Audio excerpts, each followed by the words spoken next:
दोस्तों, पहली बार यमन की क्रूज मिसाइलों ने इजराइल को नुकसान पहुंचाया है। 7 अक्टूबर से लेकर अब तक पहली बार यमन की तरफ से जो क्रूज मिसाइलें छोड़ी गई थी वो इजराइल के अंदर जाकर गिरी हैं। 2000 किलोमीटर दूर है हुतीज इजराइल से, लेकिन इसके बाद भी लगातार वो मिसाइल अटैक इजराइल के ऊपर कर रहे थे। कभी इजराइल का आयरन डोम उनको खत्म कर देता था, तो कभी बीच में सऊदी अरब, जॉर्डन जैसे देश आ जाते थे। लेकिन कल यमन की तरफ से कई सारी क्रूज मिसाइलें छोड़ी गई हैं जो इजराइल की एलियड में जाकर गिरी हैं। एलियड बंदरगाह पर भी बहुत बड़ा नुकसान हुआ है। कुछ और इलाकों में भी जाकर यमन की क्रूज मिसाइलें गिरी हैं। यह बात किसी और ने नहीं बल्कि खुद अब इजराइल ने भी एक्सेप्ट कर ली है। यानी अब कह सकते हैं कि यमन की मिसाइलें अब इजराइल को नुकसान पहुंचा सकती हैं। हाइपरसोनिक मिसाइल की बात भी आपको बता चुका हूं। अगर हाइपरसोनिक मिसाइल यमन के पास है तो वो मिसाइल क्रूज मिसाइल से कहीं ज्यादा ताकतवर है। लेकिन यह बड़ी खबर है कि पहली बार यमन की क्रूज मिसाइलें सारे एयर डिफेंस सिस्टम को नाकाम करते हुए इजराइल के अंदर जाकर गिरी हैं। इजराइल ने भी इस बात को एक्सेप्ट किया। साथ ही साथ याह्या सारी ने भी इस बात को, जो हुतीज के स्पोक्स पर्सन हैं, उन्होंने भी इस बारे में जानकारी दी है। साथ ही साथ याह्या सारी ने बताया कि कल हमने लाल सागर में अमेरिका के एक जहाज माडो को भी निशाना बनाया है। तो हुतीज लगातार अपना काम लाल सागर के अंदर किए जा रहे हैं। फिलिस्तीन के सपोर्ट में इस वक्त सबसे ज्यादा कोई कुछ कर रहा है तो वो हुतीज ही हैं।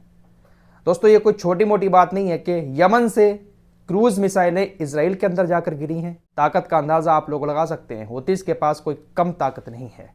अल-शिफा हॉस्पिटल की बात कर लेते हैं। इजराइल की सेना ने अल-शिफा हॉस्पिटल में भयानक हमले किए और उसके बाद तकरीबन 300 लोगों को वहां से गिरफ्तार कर लिया। गाजा के सरकारी मीडिया कार्यालय की तरफ से बताया गया कि इजराइल की सेना ने तकरीबन 50 लोगों को यहां पर मार दिया। तकरीबन 150 से 200 लोगों को इजरायली सेना गिरफ्तार करके अपने साथ ले गई। ये आम लोग थे। गाजा की सरकारी मीडिया का कहना है कि ये आम लोग थे जो शरण लिए हुए थे अल-शिफा हॉस्पिटल के अंदर, लेकिन इजरायली सेना ने उनको मार गिराया और बहुत सारे लोगों को बंधक बनाकर ले गई। अब इस बारे में जानकारी इजराइल की तरफ से भी दी गई है। इजराइल डिफेंस फोर्सेस ने यानी आईडीएफ ने बताया कि हमने हमास के 50 बंदूकधारियों को अल-शिफा हॉस्पिटल में मार गिराया। आम लोगों को मारा है और दिखाया यह जा रहा है कि 50 हमास के बंदूकधारियों को अल-शिफा हॉस्पिटल के अंदर मार दिया। तकरीबन 300 हमास के आतंकियों को इजराइल डिफेंस फोर्सेस गिरफ्तार करके अपने साथ ले गई। इतनी औकात अभी नहीं हुई है इजराइल डिफेंस फोर्सेस की कि वो 300 हमास के लोगों को गिरफ्तार करके अपने साथ ले जाए। ये तो सिर्फ और सिर्फ दुनिया को दिखाने के लिए, अपने इस जुर्म को छिपाने के लिए हमास और आतंकवाद का सहारा इजराइल की सेना ले रही है। 300 आम लोगों को उठाकर ले गई है। कहा है कि हमें शक है कि ये हमास के आतंकी हैं। दोस्तों, ये दुनिया मूर्ख नहीं बल्कि महामूर्ख है। इजराइल की सेना गाजा के आम लोगों को मारने के बाद उसको आतंक का नाम दे देती है और दुनिया खामोशी के साथ बैठ जाती है। दुनिया को लगता है कि इजरायली सेना है, देश की सेना है, वो आतंकों को मिटा रही है। इसलिए कोई भी देश इजराइल के इस कत्लेआम पर अपना मुंह नहीं खोल रहा है। इजराइल की सेना के लिए हमास के लोगों को पकड़ना इतना आसान नहीं है। अल-शिफा हॉस्पिटल में इजरायली सेना जब हमले कर रही थी तो हमास के लोग भी वहां पर पहुंच गए। हमास ने भी अल यासीन 105 टेंडम हीट रॉकेट के साथ 7 IOF सैन्य वाहनों को निशाना बनाया। 7 वाहन इजरायली सेना के नष्ट कर दिए, जिन वाहनों को इजरायली सेना अल-शिफा हॉस्पिटल पर हमले करने के लिए ले गई थी। तो 300 हमास के लोगों को इजरायली सेना गिरफ्तार कर लेगी? ऐसा हो सकता है? जिन 300 लोगों को इजरायली सेना गिरफ्तार करके ले गई है वो हॉस्पिटल का स्टाफ है, डॉक्टर्स हैं, साथ ही साथ जो शरण लिए हुए वहां पर लोग थे जिनके घर इजरायली हमलों में तबाह हो गए हैं, उन लोगों को गिरफ्तार किया है। उधर बड़ी खबर कनाडा से आ रही है। कनाडा ने इजराइल को हथियार देने पर अब रोक लगा दी है। बाकायदा इस बात की घोषणा कर दी गई है कि अब कनाडा इजराइल को हथियार नहीं देगा। कनाडा को भी अब ऐसा लगने लगा है कि वो इजराइल को जो हथियार दे रहा है उस हथियारों का इस्तेमाल कनाडा गाजा में नरसंहार के लिए कर रहा है। इसलिए अब रोक लगा दी गई है। उधर लेबनान के बॉर्डर पर चले तो पहली बार इजराइल ने इस बात को कबूल कर लिया है कि हिजबुल्लाह ने हमारे इस बॉर्डर पर जो रॉकेट दागे हैं, लगातार हिजबुल्लाह जो रॉकेट दाग रहा है उससे हमें बहुत बड़ा नुकसान हुआ है। हमारे जो सैन्य ठिकाने थे, गुप्त अड्डे थे, बहुत बड़ा नुकसान उन सैन्य ठिकानों को इस बॉर्डर पर उठाना पड़ा है। वैसे इसराइल अपने नुकसान को इतनी आसानी से बताता नहीं है, लेकिन मीडिया जो है ना इसराइल की, वो वहां पर जाकर हकीकत दिखा रही है। इसराइल की सेना से कह रही है कि आप लड़े हिजबुल्लाह के साथ, हिजबुल्लाह कितना नुकसान आपको पहुंचा रहा है, लेकिन आप लड़ ही नहीं रहे हैं। इसीलिए अब इसराइल की सेना की तरफ से भी इस बात को कबूल कर लिया गया है कि हाँ, बहुत बड़ा नुकसान हुआ है हिजबुल्लाह की वजह से।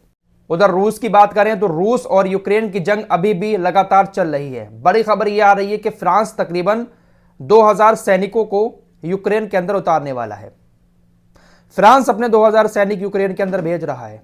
यह खबर बहुत ज्यादा चर्चा में है। खुद रूस की इंटेलिजेंस ऑफिसर ने इस बात की जानकारी दी है। जब यह खबर सामने आई है तो उसके बाद इटली की जो प्रधानमंत्री हैं वो फ्रांस के ऊपर भड़क गई हैं। कहा है क्या तुम पागल हो गए हो जो अपने 2000 सैनिकों को रूस के अंदर भेज रहे हो?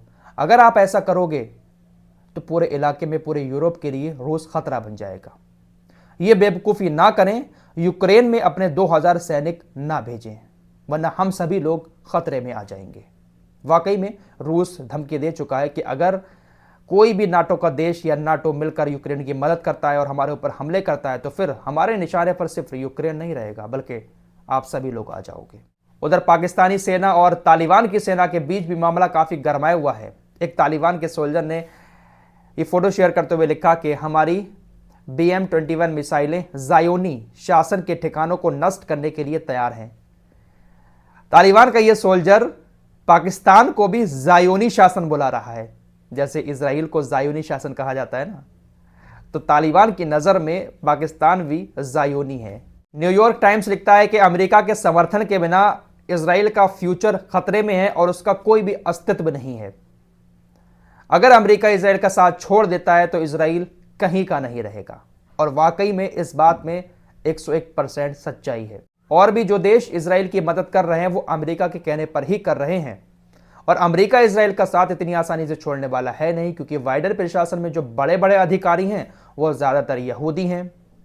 अमेरिका के अंदर जो बड़ी बड़ी कंपनी चल रही हैं उनके जो CEO हैं, मालिक हैं, वो भी यहूदी हैं। तो अमेरिका इजराइल का साथ कभी नहीं छोड़ेगा। इजराइल के इस कट्टरपंथी नेता बेन गविर ने इस बात की घोषणा कर दी है कि रमज़ान के आखिरी दिनों में टेंपल माउंट की यहूदियों को यात्रा करने की इजाज़त दी जाएगी। रमज़ान के महीने में यहूदी टेंपल माउंट नहीं जाते हैं, इक्का दुक्का लोग ही जाते हैं, लेकिन इसने कहा है कि रमज़ान के आखिरी दिनों में बहुत सारे यहूदियों को एक साथ टेंपल माउंट में जाने की इजाज़त दी जाएगी, जहाँ पर जाकर ये लोग अपनी पूजा करते हैं। तो ये लोग पूरी तरह से माहौल ख़राब करने की कोशिश कर रहे हैं मस्जिद अक्सा में। दोस्तों, इजरायली सेना ने गाज़ा के अंदर एक और मेजर रायदल बन्ना को मार दिया। ये भी पुलिस जांच के निदेशक थे। गाज़ा के अंदर जो भी सहायता के ट्रक आते थे उनकी जांच करने की जिम्मेदारी इन्हीं की थी। इन्हीं की जांच करने के बाद गाज़ा के अंदर उन ट्रकों को भेजा जाता था। लेकिन इजरायली सेना ने एक हमला किया जिसमें इनका पूरा परिवार और ये भी ख़त्म हो गए। इनकी फैमिली में इनकी बीवी और बच्चे थे, सबकी मौत हो गई। इजराइल हर उस लिंक को ख़त्म कर देना चाहता है जिसके ज़रिए गाज़ा के लोगों तक कोई खाना पानी पहुंचता है। इजराइल चाहता है कि गाज़ा के लोगों को कुछ भी ना मिले और ये लोग भूख प्यास से तड़प तड़प कर ऐसे ही मर जाएं। फिलहाल रमज़ान के महीने में जब भी रोज़ा इफ्तार करने बैठे तो हाथ उठाकर 2 मिनट के लिए ऐसे भूखे बच्चों के लिए कम से कम दुआ ज़रूर कर लिया करें। फिलहाल इस रिपोर्ट में इतना ही। मिलते हैं कुछ और नई खबरों के साथ, तब तक के लिए अपना ख्याल रखिएगा। अल्लाह हाफिज़।